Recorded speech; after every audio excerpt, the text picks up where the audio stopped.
राधे राधे दोस्तों, हरि की कृपा से आज हम पाठ करेंगे पुरुषोत्तम महात्म्य के 22वें और 23वें अध्याय का। चलिए शुरू करते हैं। पुरुषोत्तम व्रत नियम। राजा कहने लगे कि हे तपोधन, पुरुषोत्तम के व्रत करने वाले को क्या भोजन करना चाहिए और क्या नहीं करना चाहिए, सब नियम पूर्वक कहिए। वाल्मीकि ऋषि बोले, हे राजन, पुरुषोत्तम के जो नियम कहे गए हैं वह सब नियम मैं संक्षेप में कहता हूँ, आप सुनिए।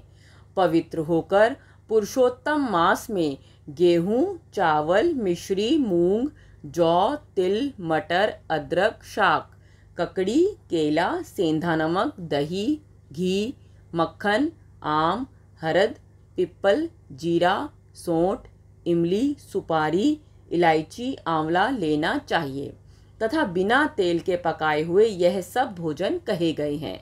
सब प्रकार के आमिष और मांस आदि, बेर, राई, नशे वाले पदार्थ, दाल, तिलों का तेल, लोहे से दूषित, भाव से दूषित, क्रिया से दूषित, शब्द से दूषित ऐसे अन्नों को त्याग दें। पुरुषोत्तम मास में देव, वेद, ब्राह्मण, गुरु, गौ, व्रत करने वाले, स्त्री, राजा और महात्माओं की निंदा ना करें। अपनी शक्ति के अनुसार भगवान विष्णु की प्रसन्नता के लिए व्रत भी करें। वाल्मीकि ऋषि कहते हैं, हे राजन, व्रत करने वाला कार्तिक अथवा माघ मास में भी इन नियमों का पालन करे, अन्यथा नियम के बिना व्रती मनुष्य व्रत के फल को प्राप्त नहीं होता है। यदि शक्ति हो तो भी ना खाकर पुरुषोत्तम मास का व्रत करें। यदि निराहार ना रहा जाए तो घी पी लेवें या मांगा हुआ दूध पी लेवें, या व्रत करने वाला शक्ति के अनुसार फलाहार कर लेवे। बुद्धिमान पुरुष जैसे व्रत का भंग नहीं हो वैसा करे। पुरुषोत्तम मास में 1,00,000 तुलसी दल से शालिग्राम का पूजन करने से अनंत पुण्य होता है। जो इस विधि से पुरुषोत्तम मास का व्रत करते हैं उनको देखकर यमराज के दूत दूर से ही भाग जाते हैं। हे राजन, इस मास का व्रत 100 यज्ञों से भी श्रेष्ठ है। 100 यज्ञों के करने से स्वर्ग प्राप्त होता है। पुरुषोत्तम मास का व्रत करने से गोलोक प्राप्त होता है।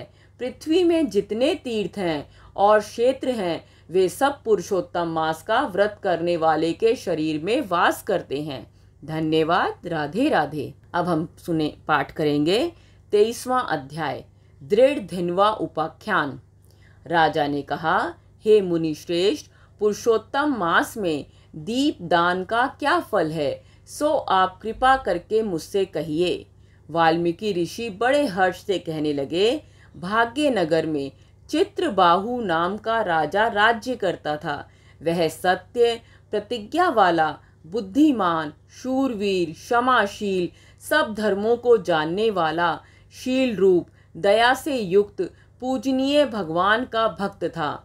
एक दिन दूर से आए हुए अगस्त्य मुनि को देखकर दंडवत नमस्कार कर विधि से पूजन करके भक्ति से आसन बिछाकर ऋषि के आगे बैठकर विनय से नम्रता के साथ बोला, आज मेरा जन्म सफल हुआ जो मुनिराज मुझ सेवक के घर पर आए।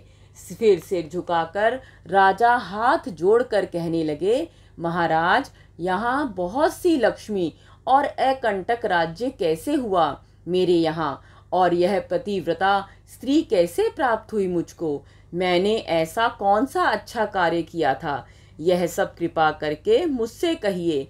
अगस्त्य जी राजा से कहने लगे, हे राजन, मैं तेरे पूर्व जन्म का चरित्र कहता हूँ। सुंदर चमत्कारपुरी में मणिग्रीव नाम से तू हुआ था। तू नास्तिक, दुष्ट चरित्र वाला, कृतघ्न, खोटी बुद्धि वाला था, परंतु तेरी यह सुंदर स्त्री मन, कर्म, वाणी से पति सेवा में परायण प्रतिव्रता, महाभाग्यशाली, धर्म में निष्ठा वाली थी।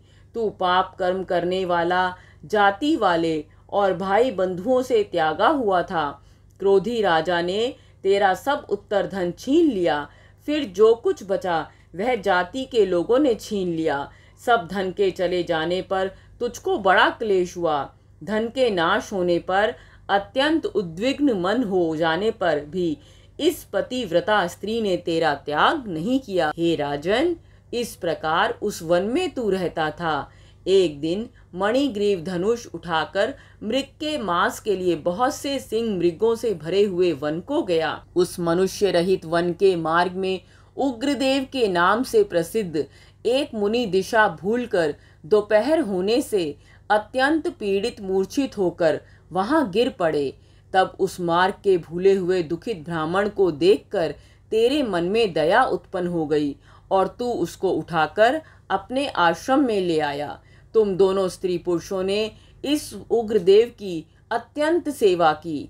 तब यह महायोगी चेतना को प्राप्त होकर आश्चर्य करने लगा कि मैं कहाँ था और इस वन में मुझको कौन लाया। उग्रदेव बोला, मैं तुमको नहीं जानता हूँ कि तुम कौन हो, सो बताओ, क्योंकि बुद्धिमान ब्राह्मण को बिना जाने हुए नहीं रहना चाहिए। मणिग्रीव कहने लगा, हे ब्राह्मण, मैं भाई बंधुओं तथा जाति के लोगों से त्यागा हुआ मणिग्रीव नाम का शूद्र हूँ। उग्रदेव ने शूद्र के वचनों को सुनकर अत्यंत प्रसन्नता से फलाहार कर जल पिया। तब मणिग्रीव, हे मुनिश्रेष्ठ, मनुष्य रहित बिना जल के दुष्ट सिंह व्याघ्राधिक जंतुओं ने परिपूरित इस महावन में आपको कहाँ जाना है। उग्रदेव जी बोले, मैं ब्राह्मण हूँ, प्रयाग जाने की इच्छा से इस अनजान वन में आ गया हूँ। तुमने मुझको जीवन दान दिया, अतः बताओ तुमको क्या प्रदान करूं। हे मणिग्रीव, किस दुख से तुम दोनों स्त्री पुरुष ने वन का आश्रय लिया, सो मुझसे कहो। मैं तुम्हारे सब दुख दूर करने की चेष्टा करूंगा। अगस्त्य ऋषि कहने लगे, इस प्रकार स्त्री के सामने उग्रदेव के वचनों को सुनकर मणिग्रीव मुनीश्वर की प्रार्थना कर दरिद्रता रूपी समुद्र से पार उतरने के लिए अपने अत्यंत भयंकर अनेक कर्मों को सुनाने लगा। जय श्री कृष्णा। कल हम सुनेंगे इसके अगले अध्याय। धन्यवाद।